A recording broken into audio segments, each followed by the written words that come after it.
Am I the butthole for telling my sister she's ruining our family tradition by being vegan? I, a 29 female, come from a very close-knit family. Every year we have a big family reunion where everyone gathers at our grandparents' farm for a week of fun, bonding, and a massive feast on the last night. This feast is a big deal. It's a traditional barbecue with recipes passed down through generations. This year, my younger sister, 24 female, announced that she has become vegan. While I respect her choices, she insisted that the entire feast be vegan to accommodate her. My grandparents, who are in their late 70s, have been preparing for this reunion for months, planning all the usual dishes. They were confused and hurt when my sister demanded they change everything. I tried to find a compromise by suggesting we have a few vegan dishes alongside the traditional ones, but my sister said that wasn't good enough and that having non-vegan food at the table would make her uncomfortable and ruin her experience. Things got heated, and I told her that while her new lifestyle is important, it's unfair to expect the whole family to change a cherished tradition for her. I suggested she could bring her own vegan dishes if she felt that strongly about it. She called me selfish and said I was undermining her beliefs. Now my parents are torn, and the reunion is in jeopardy. Half the family thinks I'm being reasonable, while the other half believes we should support my sister's new choices. Am I the butthole for telling my sister she's ruining our family tradition by being vegan? Wow, the title sounds way worse than it really is. After reading title only, I was 100% sure that OP is a butthole. But after finishing reading the story, I say not the butthole. I myself do not eat some kinds of meat, but I am not vegan or vegetarian. I just do not eat red meat. But I wouldn't dare, while visiting someone, saying, "Ooh, you cannot eat pork or beef while I'm here because it insults me." No! If I do something, you don't have to follow me. Of course, it's always great to have something that you can eat, but if I'm aware that the place I'm going to eat at cannot accommodate my dietary preferences, I could just bring my own and not bother everyone. Guys, we got to 237 subscribers! What a beautiful number! I would be so incredibly happy if we could get to 250 subscribers soon, because it is 250,000. Sounds great, right? So please subscribe, you will make my day, and come back tomorrow. Am I the butthole for not canceling a college football trip this fall after my pregnant wife canceled her Taylor Swift trip? My friends and I, 29 male, are going to a college football game this fall. Oklahoma at Ole Miss. There are 6 of us going, and it's proving to be an expansive trip. We are all meeting up in Memphis from where we live. I'm from LA. This is a 4-day, 3-night trip. Tickets, lodging, tailgates, flights, fun for bar hopping are some of our expenses. Going to a Southeastern Conference game costs a lot of money. We have all locked in nearly everything. This has been planned since the schedules were finalized earlier this year. My wife is 3 months pregnant. Now that we have a child on the way, money has become a concern for her. Her being pregnant is a bit of a surprise, but not shocking. We weren't using protection and took an approach of, if it happens, it happens. I feel comfortable with our finances, she doesn't. She's brought up remodeling a bedroom, hospital bills, and numerous other baby-related costs. She's right, it is expensive, but I have no qualms about where we are financially. She has asked me to cancel my trip. I have told her I won't do that. She was supposed to go to Taylor Swift in London in a few weeks and canceled that trip to save money. I didn't ask her to do that and encourage her to still go. She's pissed that I won't cancel the trip and that I will not sacrifice for our family. We have had several arguments about this. She will be 6 months pregnant, so there is no concern about me missing the birth. At times, the tension and stress is a lot. The last thing I want to do is stress her out, but am I the butthole? Also, I want to read this comment. If you are comfortable where you are now, But have you both sat down and looked at your budget with the baby in the mix? Will she be taking time off work, which will reduce your income? How much savings do you have in case of emergency? And OP replied, yes, we have discussed. She makes 70k and I make 100k. We keep our day-to-day accounts bare bones with 15k money market accessible if needed. We have a 300,000 mortgage, one car is paid off, one car has a 20k loan. We have 6-figure retirement accounts. She feels uncomfortable where we are at. I don't. It's mostly a difference of opinion. She gets 6 weeks paid off but can take 6 weeks more unpaid or utilize vacation time. Well, the Reddit court has made their decision and pronounced OP a butthole. But I don't completely agree. I think both OP and his wife should have taken their trips because if OP thinks that they are financially well off, and it really sounds like they are, but I think that he might be a little bit of a butthole for not communicating with his pregnant wife properly. I think they have to talk it over, maybe have a neutral third party who can help them talk it through, and then if it is a deal breaker for at least one partner, then yes, trips should be cancelled. Am I the butthole for kicking my brother out of my apartment after he pretended I did not exist? My 26-year-old brother was fired and was living at my 19-male apartment. My brother and I used to be super close. Despite the age gap, we would always get along and he took care of me. But since he moved out, we've drifted apart. When he got fired, he didn't have enough money for rent, so I let him stay at my apartment. One thing I noticed when he came to my place was he was on his phone all the time, 10 hours of screen time a day. I actually don't have a problem with this, but it gets annoying when I'm trying to talk to him and he's staring at his phone. We haven't seen each other for years. I wanted to get to know him again, and he's on his phone constantly. Every time I talk to him, he says a single word answer and goes back to texting his friends. Again, I won't mind, but he's living in my apartment, and from day one he's refusing to acknowledge me. Another thing that pissed me off was how we went to a restaurant a few weeks ago and he got a call from his friends. He told his friend he was drinking with a few buddies from high school. Well, I was right there. I'm his brother. When we finished, he wanted to take a picture. Naturally, I got in the frame. He told me to get my ugly butt out of there and sent a photo of him alone to his friends. A similar thing happened where he was video calling his friend and I didn't know it. I thought it was just a voice call. I accidentally walked in frame and his friend asked who I was. He immediately said I was a repairman. I'm his brother. 2 days ago, he invited over some girl and told me to hide. Yes, he told me to hide in my own apartment where I pay all the bills. He didn't want the girl to know I exist. I just did what he said because he's my brother and I thought he still cared about me like he did before. I thought I should have confronted him then, but I didn't. He's so ashamed to have me as a brother suddenly. We didn't have a falling out, it just happened randomly. I couldn't get over the fact that he never tells anyone about me. He's repeatedly told his friends and even strangers that I'm just one of his friends. He said I was a repairman for God's sake. He's never willing to take a photo with me. He's pretending he's here alone. Because of this, yesterday, I kicked him out of my apartment. I have a slow processing time, so it took me a day to think it over. But the fact that he wanted me to hide when that random girl was over at my place was the last straw. We had a huge argument over it. Since my brother doesn't have his own apartment, I told him he could live at our parents' house.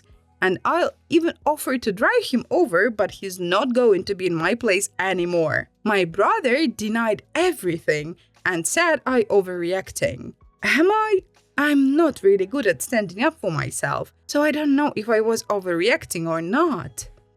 Nah, I don't think OP really overreacted because OP's brother really acts super sketchy. I guess that most likely it is because he has some kind of insecurities about him, 26-year-old, not being able to afford rent, so he has to stay with his younger brother. But I mean, that would be a great time to be thankful to your brother and to your family that they can take you in, no problem, no questions asked. But that's literally the worst time to be a butthole.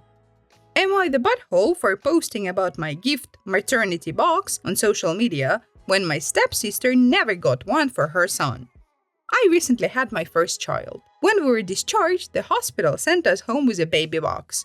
It was a cute little box that can double as a bed and came with a mattress, some baby clothes, and other essentials. This caught me off guard because I live in the US. I thought this was only a thing in Finland. Turns out the county I live in works with a charity that provides these boxes for all expecting mothers. I was pretty stoked about this, so I made a post on Instagram showing it off. My stepmom messaged me and told me I should take down the post a few days later. She said it was in bad taste because a lot of new moms don't get this perk. She pointed out that her daughter, my stepsister, has been very upset by this. My stepsister did reach out, but her response was something like, "Wow, I had my son, all hospital sent me was maxi pads and a bill." Angry face emoji.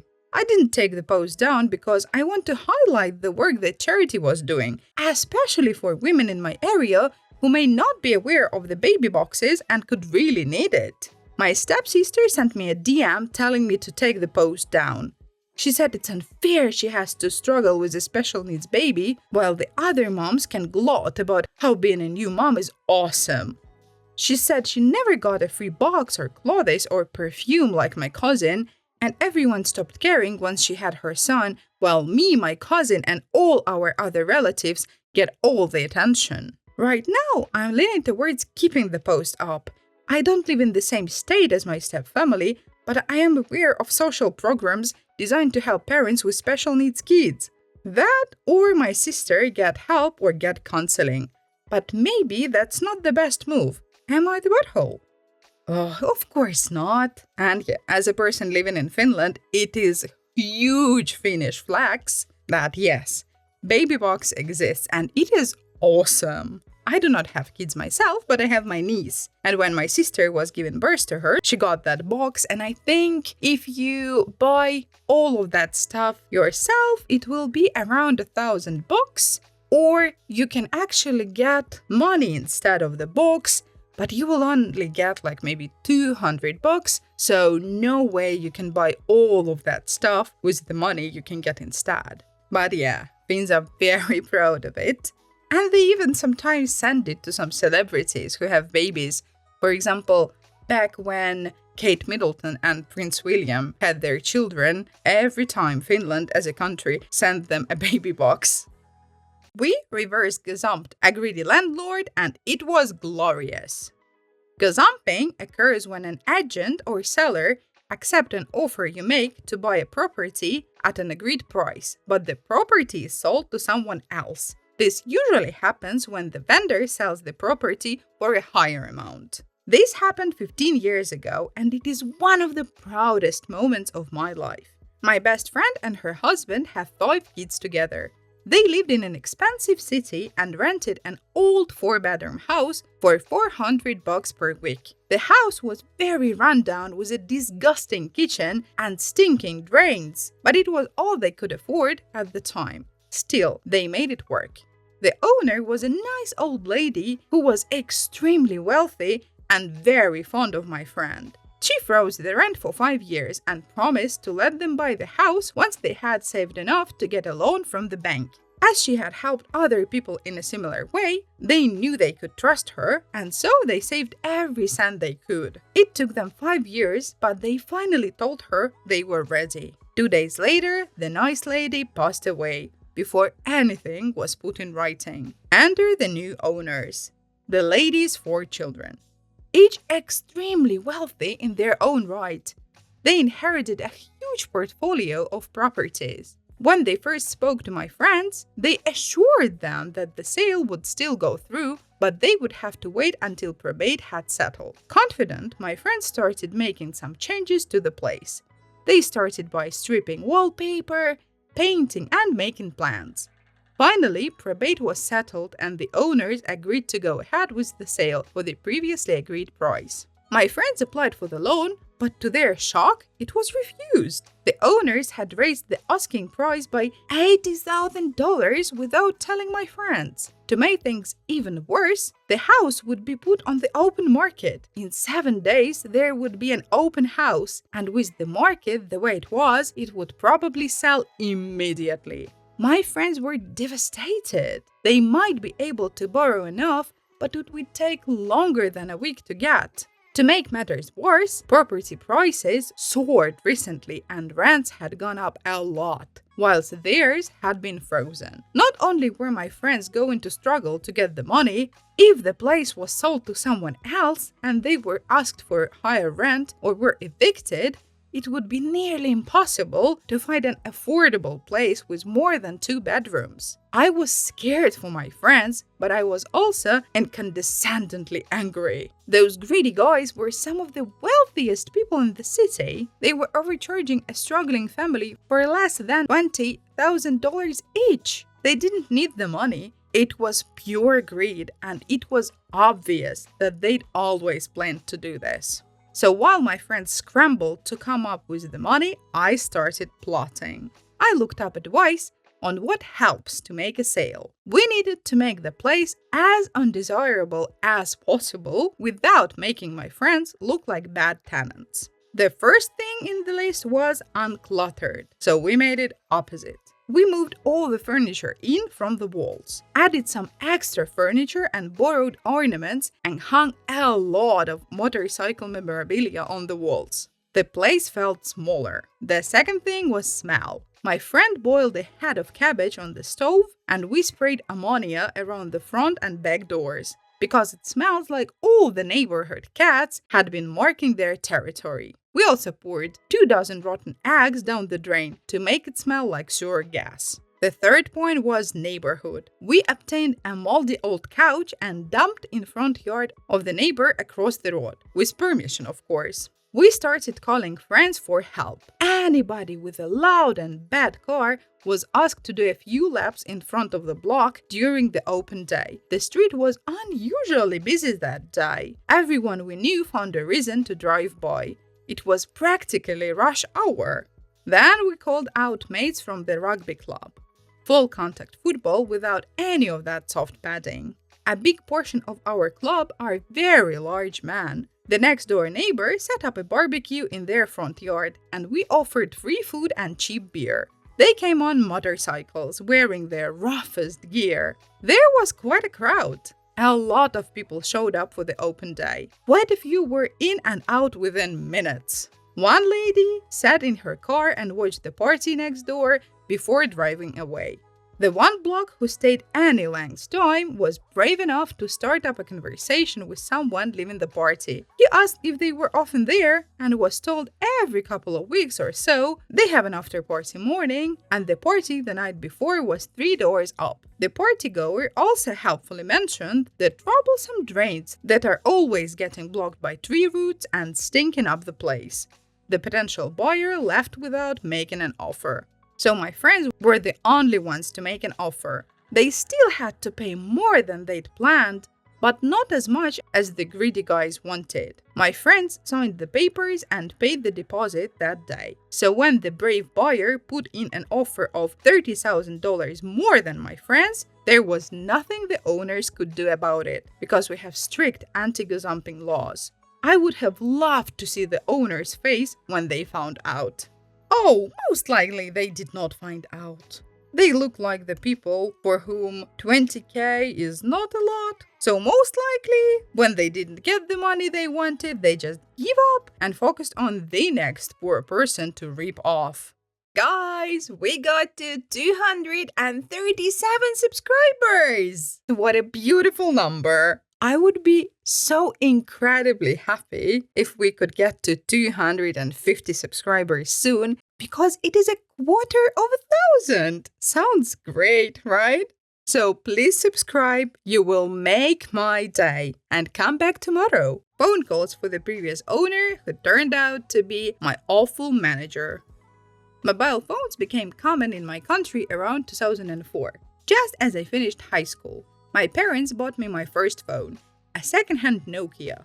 It was bulky and basic, but I promised myself that someday I would buy a new phone with my own money. When college started, I had a 2-hour daily commute. In high school, I had excelled academically and won several district-level awards. These awards were being distributed during my first year of college. One nationalized bank award finally gave me enough money for a new phone. I bought a Sony Ericsson K300i and a premium SIM card, not realizing it had been abandoned by its previous owner. By the third day, I started receiving calls for a guy named Bitsa from various financial institutions. It turned out the number previously belonged to him. And for 20 years, I've been getting these calls. Determined to keep my premium number, I began a routine of blocking wrong numbers. Back then, blocking was device-specific, so each time I got a new phone, I had to start over, keeping a list of numbers to block. I got my first job after graduating in 2009. Around 2010, I was assigned to a new project with a notorious reputation for burning people out due to a nefarious project manager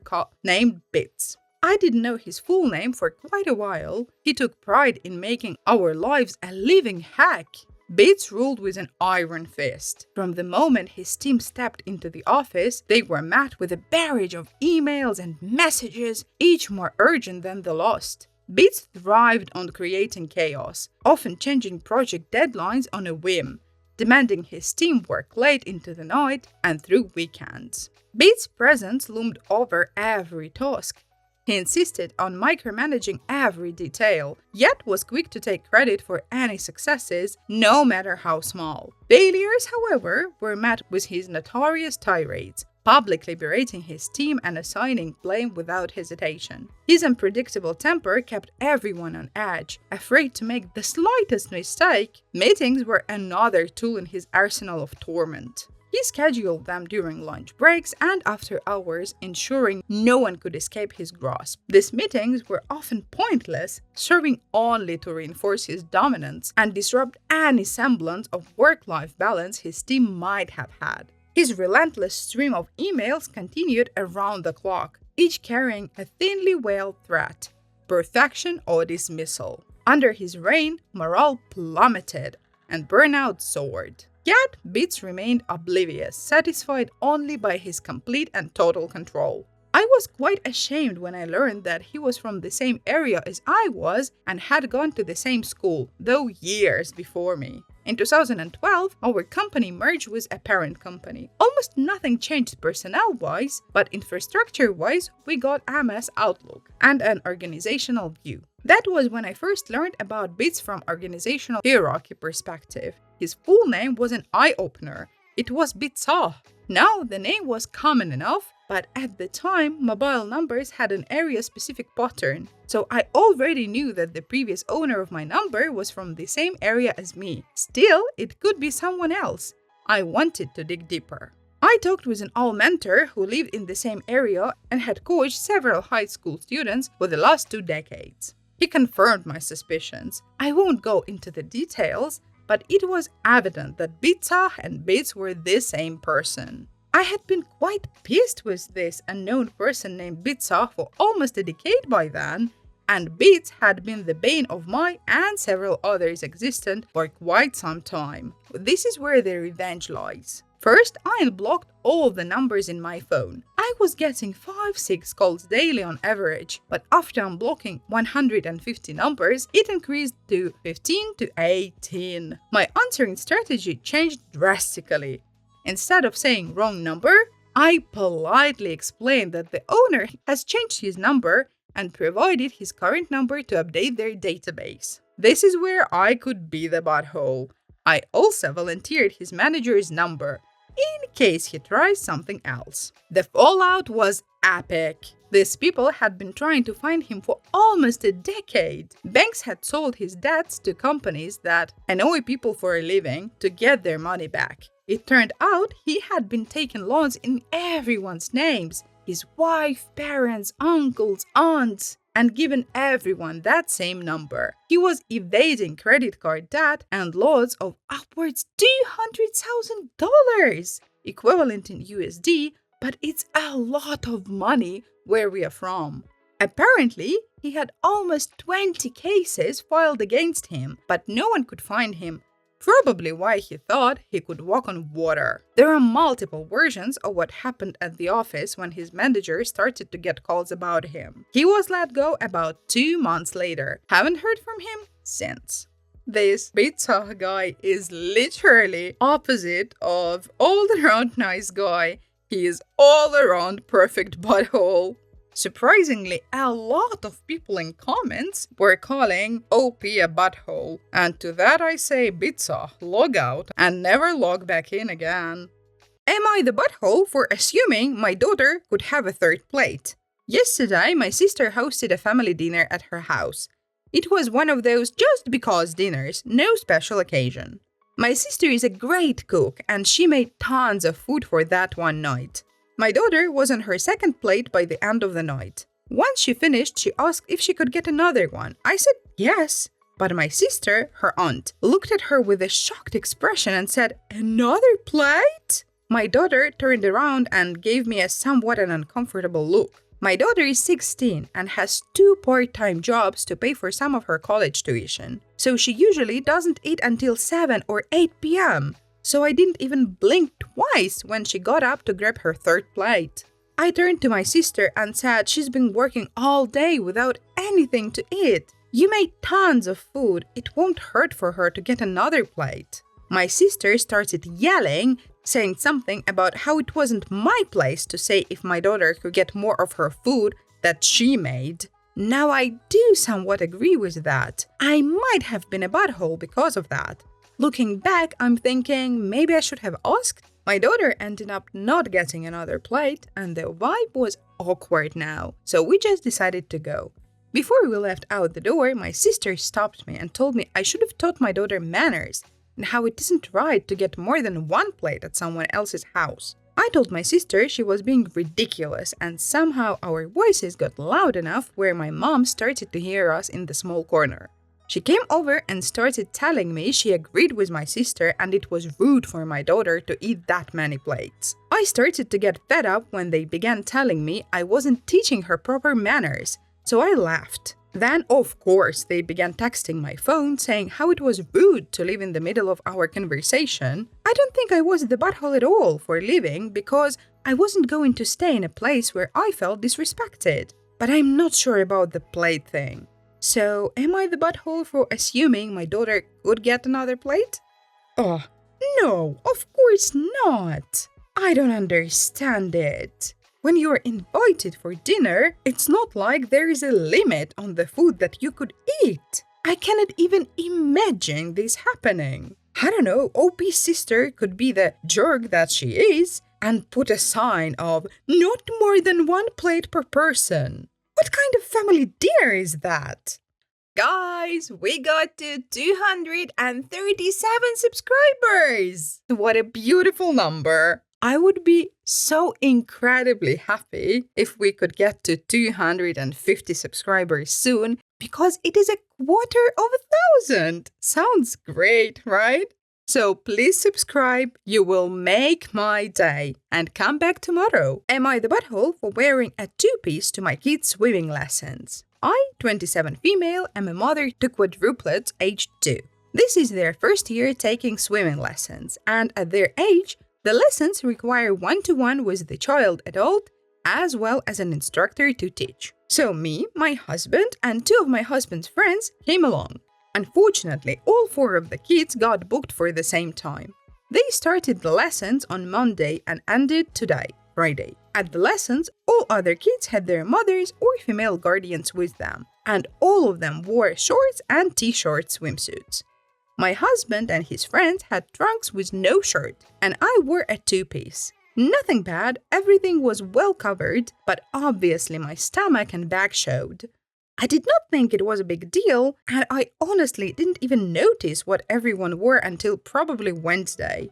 And it was fine because everybody, including me, was modest. However, they finished their lessons today. When everyone was getting changed to leave, a few mothers came up to me. They said they didn't want to mention it earlier to make classes awkward, but they and few other mothers were uncomfortable with how I was wearing a 2-piece to the lessons all week. They suggested if I do another class with my kids here, I cover up my stomach because nobody wants to see it because of stretch marks from my pregnancy, which is a lot more than average because I had quadruplets. I asked if they had an issue with how my husband and his friends didn't wear a shirt at all, and they said they didn't care because they didn't have the baby belly like I did.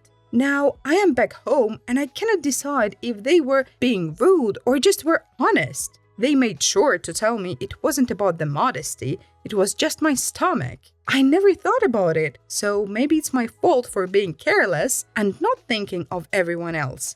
My husband says I was fine, but all the mothers there apparently don't think so. So, am I the butthole? Oh wow, I think this is one of the most ridiculous stories I have ever read. And the thing I do not understand the most is that the fact that this is coming from women who had children, who were pregnant, who have stretch marks. For Pete's sake, OP had quadruplets, 4 children. So yeah, screw other moms and yay to OP. You can wear any kind of swimsuit that you find appropriate. Am I the butthole for bringing an uninvited guest to a destination wedding? I, 26 female, was invited to a wedding within my state, but far enough that to attend I'd have to sleep over at a hotel for at least 2 nights if I arrived the night before, as it was planned to be a pretty much all-day affair. I was very flattered to be invited, as I didn't think I was that close to the couple. It was a fairly small wedding, around 60 guests including the bridal party. Obviously, as it was very small and I was possibly a second-round invitee, I didn't get a +1. Fine with me, I ultimately decided to go. When I went to book the hotel room for my stay, I found out that they only had large room available. Multiple beds or king beds, etc. as it's popular wedding destination and it is a bit fancy. So I thought, why not invite my boyfriend? That way we could trade off on the long drive there and back and share the big room I would have to pay for anyways. The idea was that the night we arrived, we could get dinner together somewhere new and have a nice breakfast before heading back home. While I was at the wedding events, he could just hang out in the hotel room or the pool or whatever. The wedding went great, but then after it wrapped up, the maid of honor, who I'm closer to than the bride, was chatting with me as I walked back to my room and I knocked on the door instead of digging through my bag for the keycard. When my boyfriend opened the door for me, the maid of honor just greeted him and walked off. I didn't think it was a big deal or anything. A few days later, the maid of honor reached out and said it was awkward and uncomfortable for me to have invited him to the hotel, and it made everyone feel bad and weird that he was there waiting for their wedding to end when they hadn't invited him. We were both a bit surprised. No one even knew he was there because it didn't come up at all during the wedding. It definitely wasn't a secret, and honestly, he wouldn't have thought it was a big deal if people did know. And he had only met the bride and groom like 6 times and had 0 issues with not being invited to such an intimate wedding. Also, if it matters, I was far from the only guest who didn't get a +1, and I never asked to be given a +1 for him. I have no clue if the maid of honor told the bride, and if the bride also thinks this was inappropriate. If she hasn't, I really don't want to contact her during her honeymoon to start drama. I didn't check or anything beforehand. That's my bad, I guess. So, was inviting him really a big deal? It is a big deal only if you make it a big deal. If you paid for the hotel, you can bring however many people with you as you please. The maid of honor is just stirring drama, but if I were OP, I wouldn't do anything. If they are uncomfortable, well, too bad for them. Am I the butthole for letting people know I was the only one in my department not invited to coworker's wedding when they were told I couldn't attend? So a woman in my department got married. Everyone in the department, 10 people excluding bride, was invited except for me. I was personally told the wedding was being kept small as they didn't want to spend extravagantly. The others were told that I couldn't attend. At a department meeting following the wedding, when the bride was back from the honeymoon, everyone was talking about the wedding. A coworker commented it was a shame I couldn't attend. I remarked that I wasn't even invited. I could see the bride's face visibly change, and now she's mad at me and our working relationship is cordial at best. To further this, our department had a dinner and celebration for her, and I contributed to the gift. The date was selected and changed based on others' availability, but I couldn't attend due to a trip overseas I had planned last year. It wasn't even discussed if it could be changed so I could attend. The person organizing it was another co-worker and her best friend. I think this other co-worker, and not the bride herself, is the one behind my exclusion for the same reason unbeknownst to me. So, am I the butthole for clarifying that I was never even invited in front of the whole department that was told that I could not attend? Of course not. Even though a lot of people in the comments are saying, "Oh, OP is such a butthole, why say it publicly?" Well, as far as I understand, the bride and the maid of honor publicly said that OP could not attend, so it is only fair that OP corrected them. Am I the butthole for not acting happy when my wife saw me on our morning commute? So I, 31 male, was driving to work this morning and I'm getting close to my exit. I'm driving along in the middle lane, past this slower car in the right lane, and I'm about to switch lanes when the car in the right lane suddenly speeds up, blocking my access to that lane. Automatically, I'm annoyed, and I look over to see what the heck is wrong with that driver. Turns out it is my wife, and she's smiling and waving, happy to see me on her way to work. I don't wave back or smile. Keep in mind, I'm already annoyed at the driver speeding up to block my way, trying to make my exit, and caught by surprise to see my wife.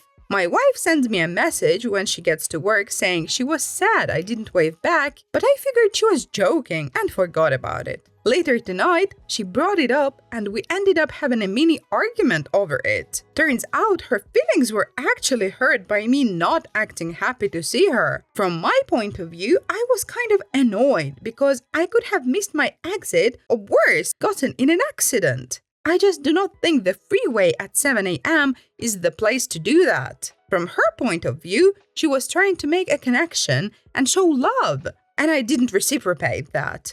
Am I the butthole for not waving back to my wife on the freeway when I was trying to change lanes and make my exit? Well, first of all, OP is butthole for his driving style. If you're planning to take an exit, you drive in the right lane, not in the middle one. That's first. Second, how could you not recognize your wife's car? Don't you remember what kind of car your partner drives?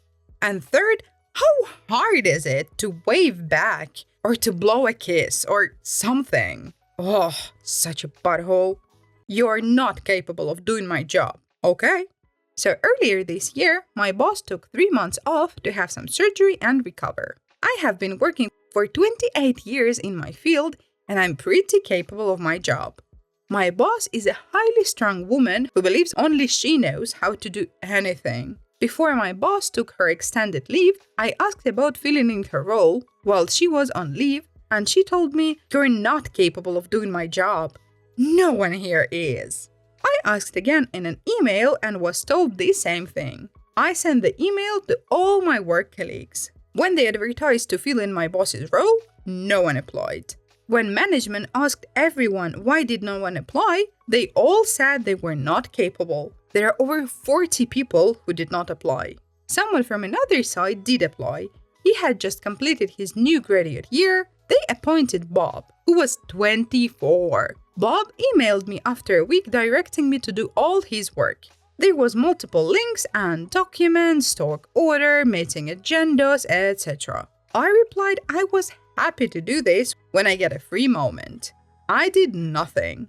It was clear within a week that Bob had no idea how to be boss and things were going wrong very quickly. I was called to an HR meeting and asked why I wasn't doing Bob's work he instructed me to do. I informed him that I already have a full-time job doing my work. How can I do Bob's as well? Secondly, I showed the email that said no one is capable of doing my boss's job. I was left alone after this. Bob basically did nothing for 3 months.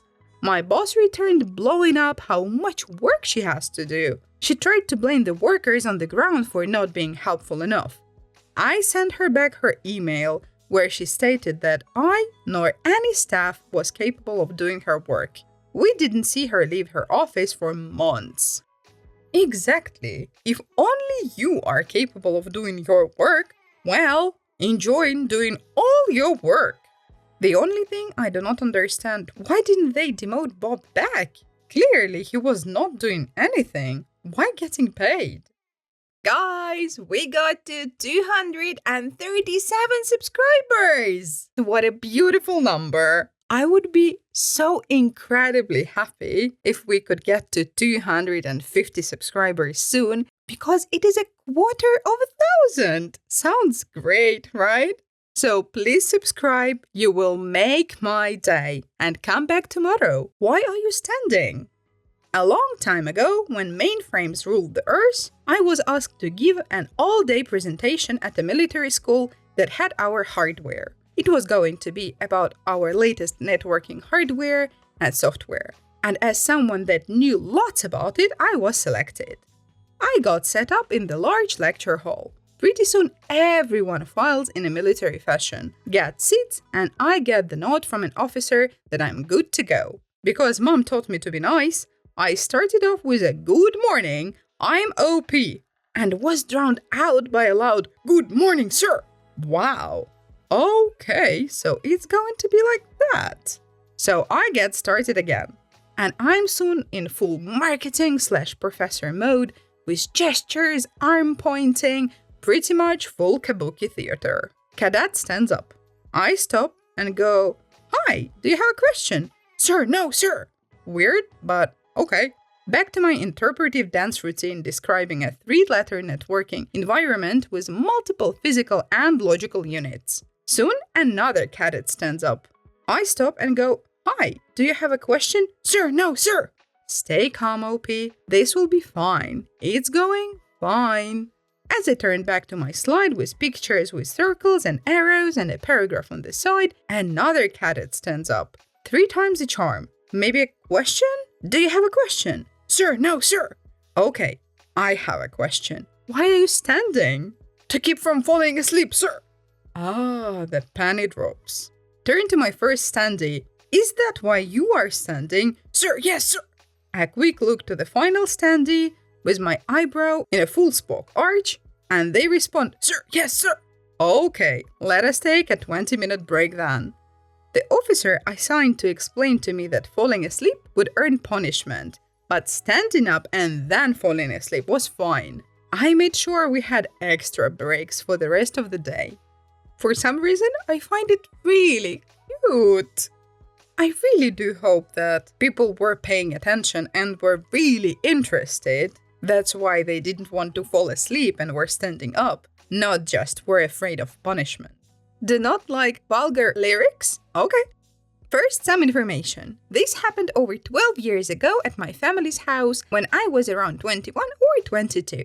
And I was passionate about my old SUV that I had painted a metallic red with neon lights underneath and had on 22-inch low pro chrome rims. Oh, and a decent stereo that you can hear about a quarter mile away. Our neighbors themselves paid absolutely no attention to anything going on outside their doors. Though we're all friendly and anyone would drop what we're doing to help one in need, in 20 years you can count the conversations we've exchanged without taking off your shoes. And we all have our own little hobbies. One has chickens and goats, another keeps bees, the one across the road repairs lawnmowers, ATVs, and such. And I never do anything that would normally invite onlookers. One Saturday afternoon, I was changing the oil and spark plugs on my SUV with a beer and Cheetos in our driveway, and had a little tiny speaker hooked up to my phone playing some old school rap. On that day, the neighbor lady left of us was having some landscaping and yard work done. I was rolling around under my truck on my back, elbow deep in a greasy mess, and a little irritated because I had dropped that famous 10mm socket. And I see some steel-toed leather boots walking the 30 feet up to my driveway and up to my Suburban.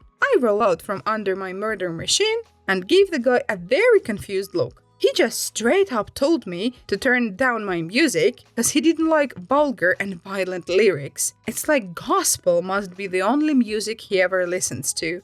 And I know for a fact that this little speaker couldn't possibly be legible to anyone 50 feet away, especially if he's concentrated at cutting shrubs and planting flowers and such. Despite my passions, I'm not a complete male body part. I say, okay, no problem, I will take care of it as soon as I get my hands wiped off. Have a nice day. He stomped away in a fit, muttering something along the lines of effing white trash wannabe N-word. He was white, but an old cranky kind of white.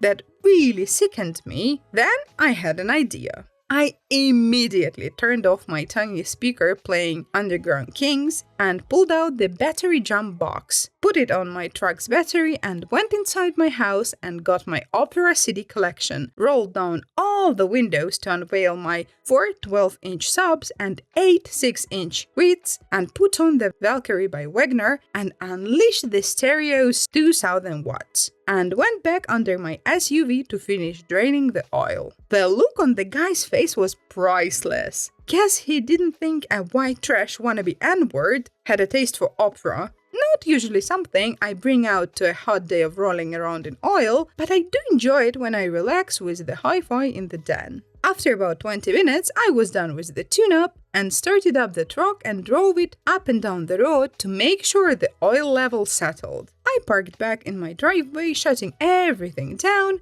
and as I put everything away, I see the landscaping truck leaving without taking the time to close his tailgate. And by sweet karma, some of his tools rolled out as he slammed the gas pedal. I had to turn around so he wouldn't see my ear-to-ear grin. 2 days after, while taking the trash out, I waved to the neighbor lady who was having tea on the porch, and I explained what happened and I wanted to apologize if I caused her trouble with her yard artist. That sweet old lady just laughed and said, he's a prick anyway, and that he tells her grandson to lower the volume on his video games if he's over while he's working. I still see the same landscaping truck once in a while, so I guess he still has the contract. When I was reading the story, I figured OP will turn up Underground Kings and let the whole neighborhood enjoy. But no, opera. What an interesting and unexpected choice. Document all found items? Okay. So this was a few years ago, still at the job, so not potting company. But they had gotten a wild hair up their upper management type bots that every lost and found item must be followed with a 2-page incident report, cover letter and narrative. Also, it's a bit long. I asked for clarification and got a snarky response back with, yes, every item. Copy that. I saved the emails and waited. Following day, I found a computer, obviously needs documentation.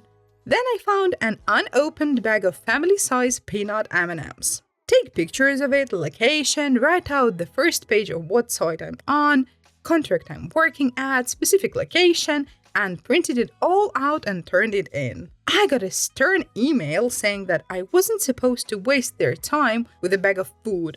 Well, you did say if I found anything. They decided to rewrite the email saying high-ticket items like cells, tablets, etc. And before anyone says, you're being a prick, let's make a few things clear. First, yes, you're right. Second, they loved effing with me for some reason.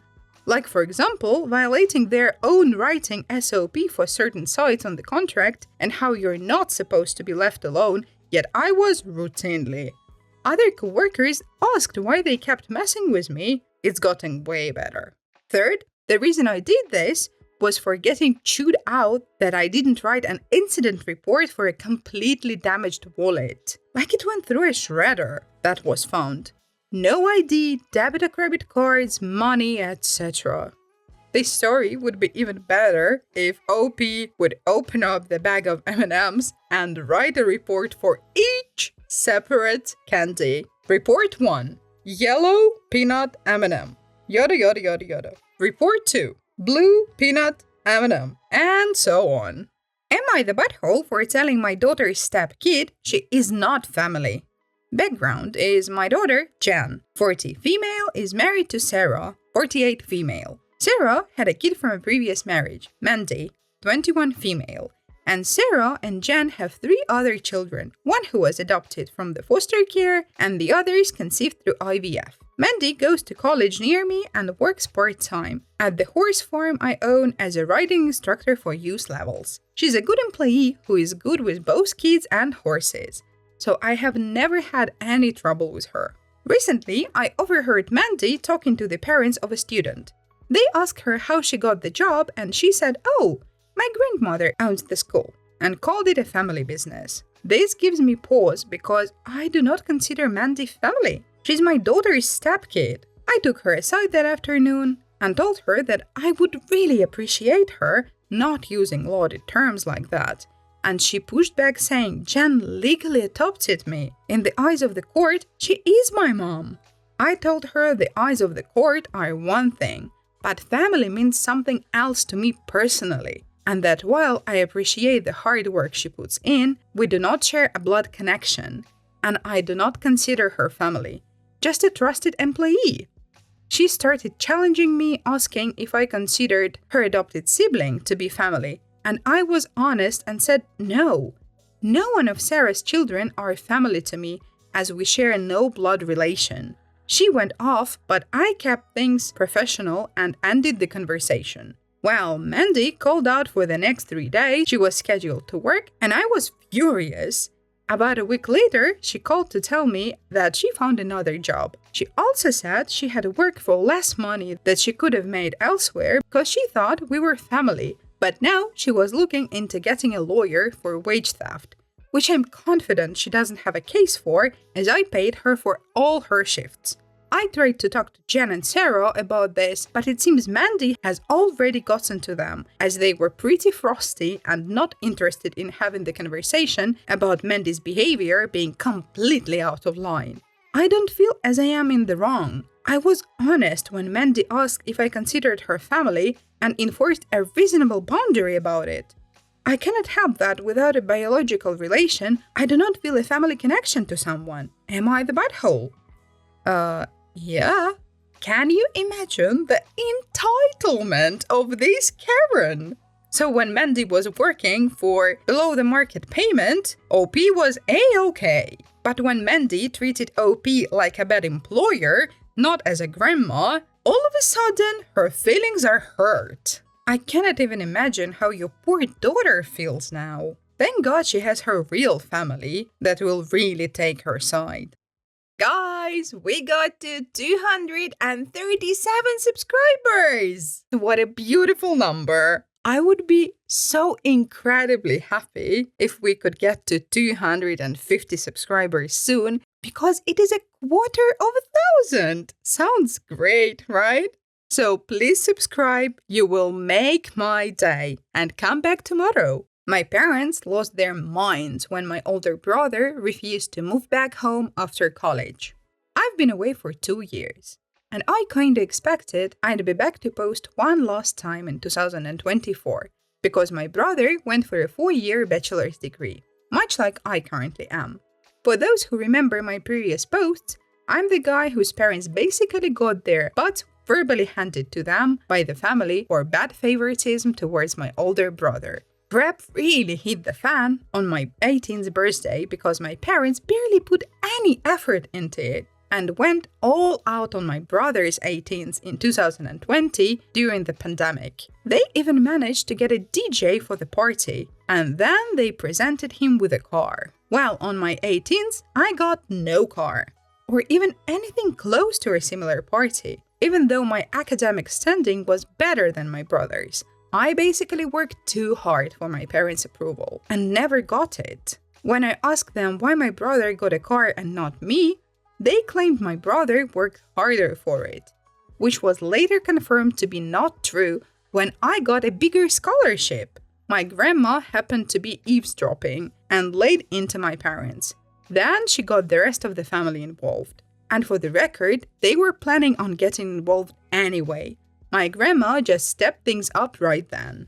But after several family members laid into them, my parents, just to try and save face, bought me a car.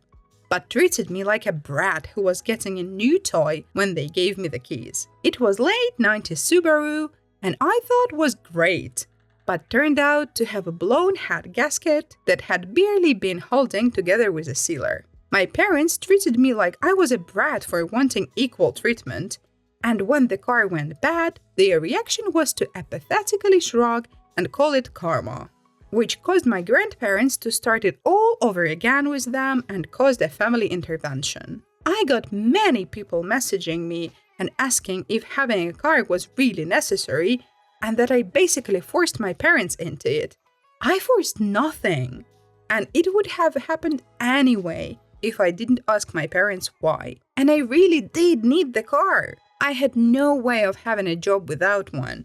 My parents live 10 miles from the nearest bus stop. I literally had no way of making money before college without a car. And no, I couldn't get rides. No one was available for that on a daily basis. So many people I talked to here tried to dance around my reasoning to insert their own logic, many of which I felt like were projecting their own problems onto me. And then there was the straight-up trolls and jerks. I don't even want to repeat, let alone remember what they all said to me. But a lot of them kept up after I got the not the butthole verdict, like they had an axe to grind. And it really didn't help my mental state at the time. As you can imagine, my family laid into my parents all over again in that family intervention. And by the time they were done, they looked like scalded kids sitting there looking at their feet. The Subaru was sold as junk, and my grandparents essentially forced my parents to buy me a better car, a Honda Civic. And my uncle went over the car with a fine-toothed comb before they bought it. And that time my parents didn't even treat me like a brat. And yes, I still have the Honda. And yes, it still runs just fine. I've kept it up with oil changes and the like. No accidents either. I've been a careful driver. The final thing that broke my parents before I left was finding out that I got a better scholarship than my brother. Any excuses they had previously had to favor my brother so completely were thrown out the window and were forced to give me words of encouragement I knew they didn't mean. And in wondering why they disliked me so much, I later found out from my grandma why I was treated differently was because my parents had wanted their second child to be a girl. My grandma ended up admitting even more to me later after I left for college. Before I was born, my parents were so convinced that I'd be a girl that they bought a bunch of girl stuff without even checking my gender through ultrasound. Well, I found out from my grandma about a year ago that my mother had tried to raise me like a girl for like the first 6 months of my life. She was putting me in girls' clothes and calling me by a different name. My father enabled it all. I know it's true because my grandma showed me my old family photos of me with my brother when I was an infant, and I was wearing pink in all of them. There was even a visible name tag on some of the stuff with the name my parents wanted for a girl.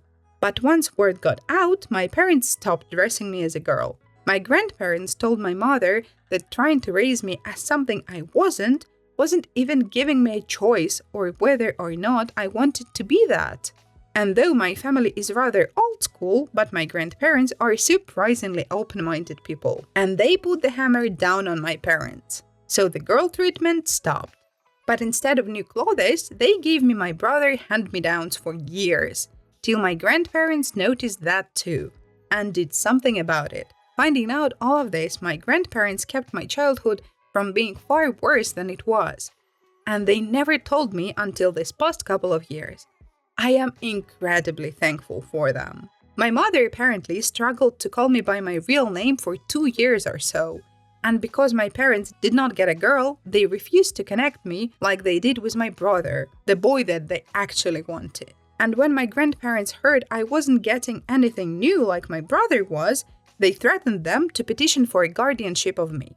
And they had evidence of the various things I described too. My parents couldn't stand for anything that could become a public scandal. So they stopped with the hand-me-downs and pretended to love me for a while. But as I got older, it degenerated into indifference. And then maybe into hate. I'm not sure. Hate means to still care in some way. But indifference is the actual opposite of love. I just know my parents couldn't accept that their favorite son wasn't the best at everything compared to their unwanted son. And since I moved out, they've barely interacted with family. They threw themselves into work. In part because the rest of the family forced them to contribute to my college, like they did to my brothers. But also because to them, working was the only thing that gave them a reason to tell everyone to leave them alone. My grandma suspects that they have even slept in their cars a few times to avoid coming home. I only saw my parents at Christmas at my uncle's house for the past couple years, and they barely even spoke to me. Now that I was living my best life away from them, I guess you could say that they'd stopped bothering to act like I was their son. They don't want me anymore after the family humiliation they feel like they'd suffered, even though they know they brought it onto themselves. And they've become workaholics that do little else. My grandmother told me my bedroom is basically exactly how I left it the day I moved out. My parents have not even gone inside, but they kept my brother's room clean and ready for the day he'd finally come back home after college. Well, that did not happen. They flew out to see him for his graduation and had a big celebration with him. I was not invited to go as well, not that I could afford it. But my grandparents went along, and they gave me the details. My parents were still convinced my brother would be coming back home, and that's when he awkwardly told them that he had already secured a job through an internship he'd done the past year, and he'd found an apartment of his own too. My father became furious, and my mother lost her mind, crying and begging him to come home, but he refused. You see, these past 2 years, my brother and I have reconnected a bit. He found my Reddit account and called me. He wasn't angry, just wanted to talk. He admitted to me that our parents put him through a lot as well. Our mother absolutely smothered him, especially when I was not around. And our father was also quite strict with his expectations. So the fact that I did better than my brother when our parents had invested everything into him just broke them. And now they're extra broken because my brother refused to come home with them. The way our parents treated my brother is also the reason we stopped connecting as siblings until this past couple of years. He did mistreat me at times when we were growing up, but that's because being the favorite went to his head. But it was favoritism with strings attached, and when he realized that, he got counseling after moving out. My brother also has a girlfriend he met while in college, and he kept her a secret because he knew our parents wouldn't approve. And they didn't when they found out. Brother blew up at them when my mother referred to his girlfriend that she hadn't even met as easy. Brother's girlfriend is in nursing school and a year from graduation herself. And my brother says she's the best. I've never met her, but she sounds wonderful by how he's described her. My grandma told me my mother went so far as hire a private investigator to find out who my brother's girlfriend was, and was irritated to know that she was squeaky clean and from a good family on the same side politically too. But in her mind, she was the reason my brother wasn't coming back, even though my brother made it clear he had decided that before even meeting his girlfriend. My father had basically become stoically silent about it from what I heard. But my mother let it slip to my brother that she'd hire a detective, and my brother gave our parents a piece of his mind. And this led to a whole argument about how they gave him everything, and he was ungrateful for not coming back. But he called them out that being the favorite child is mistreatment too, because they nearly made him like them. It broke my parents to hear that. My brother told our grandparents, and they staged another family intervention, one I was even involved in through video call. My parents tried to not even pay attention to me, but even my brother told them to talk to me. We all told them enough was enough. They have 2 sons, and they needed to start treating us fairly, because they let something as idiotic as not being born the gender they wanted to ruin their love for me from day one. And pardon my language on this next part, but my father hit his breaking point and yelled, "You want us to admit we effed up? Well, yeah, we did. What do you want us to effing do? Time effing travel? We are paying for part of OP's effing college too. What more does he effing want from us? Things ended very poorly in that intervention. My mother cried that she was sorry to me, but even then, I still didn't feel her heart was in it, because she didn't spend much time apologizing to me at all before moving on to my brother through the phone he was video calling from. And she spent a long time crying and apologizing to him until he told her to go back and actually apologize to me like she meant it. That's when my father grabbed the phone and shut it off. Then he just sat down and told everyone to leave. The last thing my grandparents said to my parents was that they were so disappointed in them, and maybe losing both sons showed them they should never have favored one. Right now, my parents are not on speaking terms with the rest of the family. My grandma heard a rumor they may be planning to move, but they have a paid-off country house and great careers. I feel like they'd be fools to move. But since my brother isn't coming back, and I'm likely not either, I suppose it's not really an issue. I kinda doubt that they would welcome me in if I came to visit after the crap that went down. I'm still thankful to them for helping me pay for my college. My student loans were significantly reduced thanks to them. But as parents, I think we can all agree they just didn't do a good job. I am physically sick after reading this story. What a nightmare to grow up in! After I finished reading it, I was just sitting here for several minutes in silence, which I will obviously edit out. But OMG, are OP's parents actually okay? Like, mentally? Thank you for listening. I hope you enjoyed. You can also watch this awesome video or that awesome playlist. See you next time!